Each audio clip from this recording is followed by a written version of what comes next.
I love bread, but sometimes I'm trying to stay away from it. So when this thing popped up in my feed, I got really excited. It's a high protein, keto, gluten-free flatbread, using only 2 ingredients, cottage cheese and eggs. This is the first time I'm gonna try to make this, so I'm really excited to see how it turns out. I'm gonna mix the eggs and the cottage cheese into the world's smallest food processor.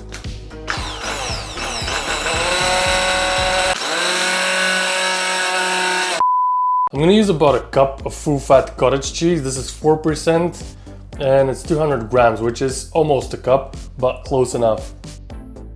And I'm also gonna crack 2 whole eggs.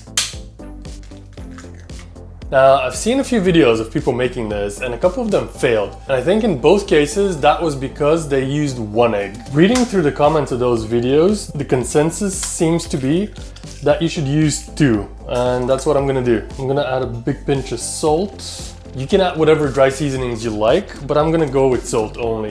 I'm gonna put the top on and give this a blitz. About 15-20 seconds will do. I'm gonna bake it into this quarter sheet tray that I'm gonna line up with some parchment paper, but first I'm gonna slightly oil. If you have a spray, you can absolutely use that. I don't, so I'm just gonna rub a little bit of oil on the tray. And that is just for the parchment sheet to stick. On top of that, I'm gonna add a little bit more oil and I'm gonna spread it out. All right, now that we're nice and greased up, I'm gonna pour the mixture in. And I probably won't use the whole thing. I'm just gonna spread it out, see how much it covers.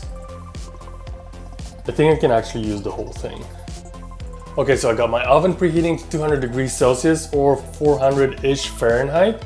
So I'm gonna pop this in for probably around 20-ish minutes or until it's nice and golden brown. So I'll see you then. Now it is gonna puff up a little bit during the bake, so don't be alarmed. And this is what it looks like when it comes out of the oven.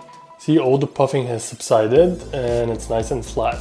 Okay, so I'm gonna let this cool off and then we're gonna see how it releases, because this is where some of the people failed, and then we're gonna wrap it around something nice. All right, it's been about 20-30 minutes and this thing has come down to room temperature. So I'm just trying to figure out what the best way is to get this out. Can I just invert this? No, I can't. I'm just gonna try and gently peel this off.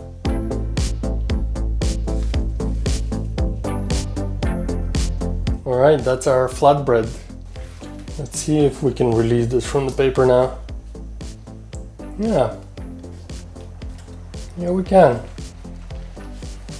Now, if I have to be honest, I would have liked a little bit more color on the bottom, but next time I guess I can just bake it lower in the oven. But it's nice and pliable, it's not brittle, so far so good. I think if I cut this in half, I can get 2 small wraps out of it, but I think I'm gonna do 2/3 just for this one.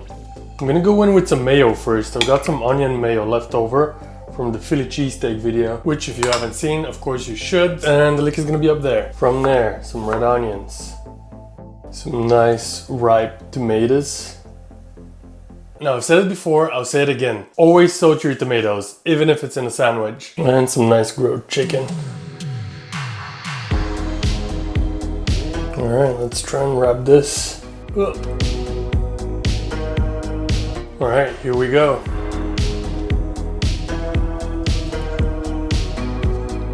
This is really nice.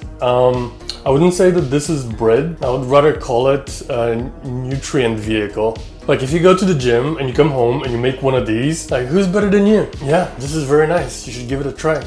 Roll out.